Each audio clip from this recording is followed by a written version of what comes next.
Everybody, welcome back. ഞാൻ നിങ്ങളുടെ സ്വന്തം അലീന. എല്ലാവരും സുഖമായിട്ടിരിക്കുന്നു വിശ്വസിക്കുന്നു കേട്ടോ. ഒരു 2 ആഴ്ച മുമ്പേ പോയതാണ് ഞാൻ.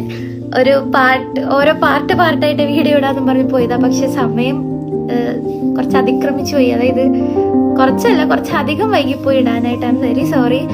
കാരണം അന്ന് എന്നോട് ഇങ്ങനെ കമന്റിലൊക്കെ ഞാൻ കണ്ട്, അതായത് കുറച്ചുകൂടി പറയായിരുന്നു എന്ന് പറഞ്ഞു. അപ്പൊ ഞാൻ കരുതി ഇന്ന് മൊത്തത്തിൽ പറഞ്ഞങ്ങ് തീർക്കാന്ന് കരുതി. ലെങ്തി ആവുമെന്നൊന്നും അറിയത്തില്ല. എൻ്റെ ഫസ്റ്റ് വീഡിയോ കാണാത്തവര് എൻ്റെ പ്രൊഫൈലിൽ കയറി നോക്കിയാൽ മതി കേട്ടോ, എല്ലാവർക്കും കാണാൻ പറ്റും. അപ്പൊ ഇങ്ങോട്ട് വരാൻ, അതായത് ഇന്ത്യ ടു ഓസ്ട്രേലിയ എൻ്റെ എക്സ്പീരിയൻസ് പറഞ്ഞുകൊണ്ടിരിക്കുമായിരുന്നു. അപ്പോൾ ഇങ്ങോട്ട് വരാനിരിക്കുന്നവർക്കും ഇനി അതിന്റെ പ്രോസസ്സിങ്ങിലേക്ക് പോകാനിരിക്കുന്നവർക്കൊക്കെ ഇതൊക്കെ ഒന്ന് റിലേറ്റ് ചെയ്യാനായിട്ട് പറ്റും. ഇത് എൻ്റെർലി ഒരു 2 വർഷത്തിന് മുമ്പത്തെ കാര്യം കേട്ടോ. അതായത് 1.5-2 കൊല്ലത്തിന് മുമ്പത്തെ കാര്യം. ഇപ്പൊ കുറെ കൂടി വ്യത്യാസം വന്നു, റൂൾസ് വ്യത്യാസം വന്നു. അപ്പൊ നിങ്ങൾ സൈറ്റിലൊക്കെ കയറി നോക്കിക്കഴിഞ്ഞാൽ അതിന്റെ അപ്ഡേഷൻസും കാര്യങ്ങളൊക്കെ കാണാം. അപ്പൊ ഞാൻ എൻ്റെ ഒരു രീതിയായിരുന്നു പറഞ്ഞുകൊണ്ടിരുന്നത്. അപ്പൊ നമ്മള് ഏജൻസി വഴിയായിരുന്നു എത്തിയത്. അപ്പൊ അതിന്റെ ഇടയ്ക്ക് ഞാൻ പറഞ്ഞു, നിങ്ങൾക്ക് കിട്ടുന്ന സമയം നിങ്ങൾ എന്തെങ്കിലുമൊക്കെ ഒരു ഹോസ്പിറ്റലിൽ ട്രെയിനി ആയിട്ടോ ഇങ്ങനെ നിങ്ങൾക്ക് കയറി, ഹോസ്പിറ്റൽ എന്ന് പറഞ്ഞാൽ അതായിട്ട് റിലേറ്റ് ചെയ്തവർ അല്ലെങ്കിൽ അവരവരുടെ പ്രൊഫഷൻ അനുസരിച്ചുള്ള ഒരു ട്രെയിനിങ് ഒക്കെ കയറി നിങ്ങളുടെ റിസ്യൂമിൽ ഒരു പ്ലസ് പോയിന്റ് ആണ് ഞാൻ പറഞ്ഞിരുന്നു. അതിന്റെ കൂടെ തന്നെ നിങ്ങൾക്ക് ഇത് അപ്ലൈ ചെയ്യുന്നതിന് മുമ്പ് തന്നെ എടുക്കാൻ പറ്റുന്ന ഒരു കാര്യമാണ് IELTS-ഉം അതുപോലെ തന്നെ PT. നിങ്ങൾ പഠിച്ച് കോച്ചിങ് സെന്റേഴ്സ് ഒക്കെ ഉണ്ട്, അവിടെ പോയി എടുക്കുക. അപ്പൊ ഞാൻ IELTS-ഉം PT-യും രണ്ടും എടുത്തായിരുന്നു. രണ്ടും എനിക്ക് വാലിഡ് ആയിരുന്നു. ഞാൻ കുറച്ചുകൂടി സ്കോർ കൂട്ടി കൊടുക്കാൻ ഞാൻ ആദ്യം കരുതിയത്, നമ്മള് കുറച്ചുകൂടിയും സ്കോർ കൊടുക്കുമ്പോൾ അതിനനുസരിച്ച് നമുക്ക് സ്കോളർഷിപ്പും അതിന്റെ ഒരു ബെനിഫിറ്റ്സ് കിട്ടുമെന്നാണ് കരുതിയത്. പക്ഷെ അന്ന് RMIT യൂണിവേഴ്സിറ്റിയിൽ നമ്മൾ എത്ര വലിയ സ്കോർ കൊടുത്താലും വലിയ വ്യത്യാസമൊന്നും ഉണ്ടായില്ല. കാരണം എല്ലാവർക്കും ഒരുപോലെ 25-20% സ്കോളർഷിപ്പ് എല്ലാ പിള്ളേർക്കും കൊടുക്കുന്നുണ്ടായിരുന്നു. അതുകൊണ്ട് വലിയ ഗുണമൊന്നും എനിക്കുണ്ടായില്ല. പക്ഷെ എനിക്ക് തോന്നുന്നു ചില യൂണിവേഴ്സിറ്റികൾ അതും പരിഗണിക്കുന്നുണ്ട്, നല്ല മാർക്ക് ഉണ്ടെങ്കിൽ. അപ്പം ഞാൻ IELTS എഴുതിയിരുന്നു. IELTS ടോട്ടൽ 6.5 ഉണ്ടായിരുന്നു. പക്ഷെ ഞാൻ PT-യും കൂടി എഴുതി. അതിൽ കുറച്ചുകൂടി എനിക്ക് മാർക്ക് സ്കോർ ചെയ്യാൻ പറ്റി. ഏകദേശം ഒരു 7 മേലെ ബാൻഡ് സ്കോർ ചെയ്യാൻ എനിക്ക് പറ്റിയായിരുന്നു. അപ്പോൾ ഞാൻ അതും റെക്കമെൻഡ് ചെയ്യുന്നു. അതുപോലെ തന്നെ എവിടെയാണ് പഠിച്ചതെന്ന് ചോദിക്കുകയാണെങ്കിൽ ഞാൻ പറഞ്ഞല്ലോ, ഞാൻ മഞ്ഞപ്പുറയ്ക്ക് എടുത്താന്ന്. അപ്പോൾ നടുവട്ടത്തിനും നമുക്ക് കുറച്ചുകൂടി ആക്സസബിൾ ആയിട്ടുള്ളത് കാലടി, അങ്കമാലി ഒക്കെ ആയിരുന്നു. അതിൽ ഞാൻ പഠിച്ചത് കാലടിയിൽ സ്മാർട്ട് ഇംഗ്ലീഷ് അക്കാഡമിയിലാണ് പഠിച്ചത്. ഞാനത് ഹൈലി റെക്കമെൻഡ് ചെയ്യൂ കേട്ടോ. കാരണം ഇത് വെറുതെ പ്രൊമോഷനൊന്നുമല്ല.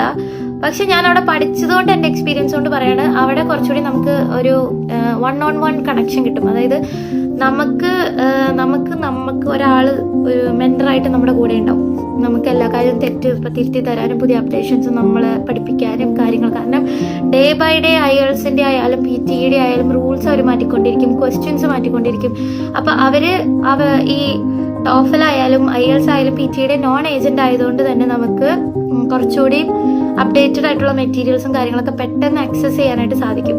അപ്പോൾ ഈ ഭാഗത്തുള്ളവർക്കൊക്കെ അതിൽ എനിക്ക് തോന്നുന്നു ഒരുപാട് ആൾക്കാർ വരുന്നുണ്ട്. ഹോസ്റ്റലിൽ നിന്ന് താമസിക്കുന്നവർ വരെ ഉണ്ട് കേട്ടോ. അവർ ഹോസ്റ്റൽ ഫെസിലിറ്റിയും കൊടുക്കുന്നുണ്ട്. കാരണം ഞാൻ പഠിക്കുന്ന സമയത്ത് തന്നെ കോട്ടയം, തിരുവനന്തപുരം, കോട്ടയം, കൊല്ലത്തു നിന്നുള്ള തന്നെ പിള്ളേര് ഇവിടെ വന്ന് നിൽക്കുന്നത് ഞാൻ കണ്ടിട്ടുണ്ട്. കാരണം എല്ലാവർക്കും വൺ ഓൺ അറ്റൻഷനാണ് വേണ്ടത്. അതായത് ഇങ്ങനത്തെ കോഴ്സുകളൊക്കെ പഠിക്കുമ്പോൾ നമ്മൾ ക്ലാസ്സിൽ ഒരു 10-30 പേരൊന്നും ഇരുന്നിട്ട് കാര്യമില്ല. നമുക്ക് അതുകൊണ്ട് ഒരു പ്രയോജനമില്ല.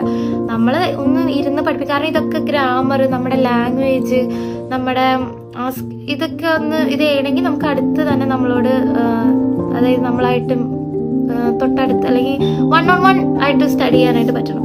അപ്പൊ അതിനൊരു ബെസ്റ്റ് പ്ലേസ് ആട്ടോ സ്മാർട്ട് ഇംഗ്ലീഷ് അക്കാഡമി. ഞാൻ അവിടുത്തെ മെന്ററും കൂടി ട്യൂട്ടറും കൂടി ആയിരുന്നു. അതുകൊണ്ട് എനിക്ക് കറക്റ്റായിട്ട് അത് മറ്റുള്ളവർക്ക് എത്തിക്കാനായിട്ട് പറ്റും. അതോടൊപ്പം തന്നെ ഒരു ക്ലാസ്സിലൊക്കെ എനിക്ക് തോന്നുന്നു മാക്സിമം 5 പേരൊക്കെ ഒരു ക്ലാസ്സിലുള്ളൂ. കാരണം ഈ എല്ലാവർക്കും ഒരുപോലെ അറ്റൻഷൻ കിട്ടാൻ വേണ്ടിയിട്ട്. അപ്പൊ നിങ്ങൾ ട്രൈ ചെയ്യുക അല്ലെങ്കിൽ നോക്കുന്നവരാണെങ്കിൽ എന്തുകൊണ്ടും സ്മാർട്ട് ഇംഗ്ലീഷ് അക്കാഡമി ഞാൻ റെക്കമെൻഡ് ചെയ്യും. അതുപോലെ തന്നെ അബ്രോഡ് കൺസൾട്ടേഷനും സ്റ്റാർട്ട് ചെയ്തിട്ടുണ്ട്. ഞാൻ ഉണ്ടായിരുന്നപ്പോൾ അവര് സ്റ്റാർട്ടിങ്ങിലായിരുന്നു. അതുകൊണ്ട് ഞാൻ വേറെ ഏജൻസി ആയിരുന്നു. ഞാൻ ഓൾറെഡി അവർക്ക് ഇത് കൊടുത്തോണ്ട് എനിക്ക് അവരായിട്ട് ഉണ്ടായില്ല. പക്ഷെ അവർ അബ്രോഡ് കൺസൾട്ടൻസി ഉണ്ട്. അതുവഴി എൻ്റെ കുറെ ഫ്രണ്ട്സും പോയിട്ടുണ്ട്. ഇപ്പോഴും അവരത് ചെയ്തുകൊണ്ടിരിപ്പുണ്ട് കേട്ടോ. അപ്പോൾ അബ്രോഡ് എന്ന് പറയുമ്പോൾ ഞാൻ അങ്ങനെ എന്താ പറയാ, ഞാൻ ചെയ്യാത്തത് കൊണ്ട് എനിക്ക് അതിനെ കുറിച്ച് കൂടുതൽ ഡീറ്റെയിൽസ് അറിയത്തില്ല. പക്ഷെ നിങ്ങൾ അവരായിട്ട് കോൺടാക്ട് ചെയ്ത് കഴിഞ്ഞാൽ അവർ കൃത്യമായിട്ട് പറഞ്ഞു തരും. പക്ഷെ IELTS-ഉം PT-യും ഞാൻ അതിനകത്ത് ഉള്ളതായതുകൊണ്ട് അല്ലെങ്കിൽ അതിനകത്ത് പഠിച്ചിറങ്ങിയതായതുകൊണ്ട് എനിക്ക് കുറച്ചുകൂടി നിങ്ങളിലേക്ക് എത്തിക്കാനായിട്ട് സാധിക്കും.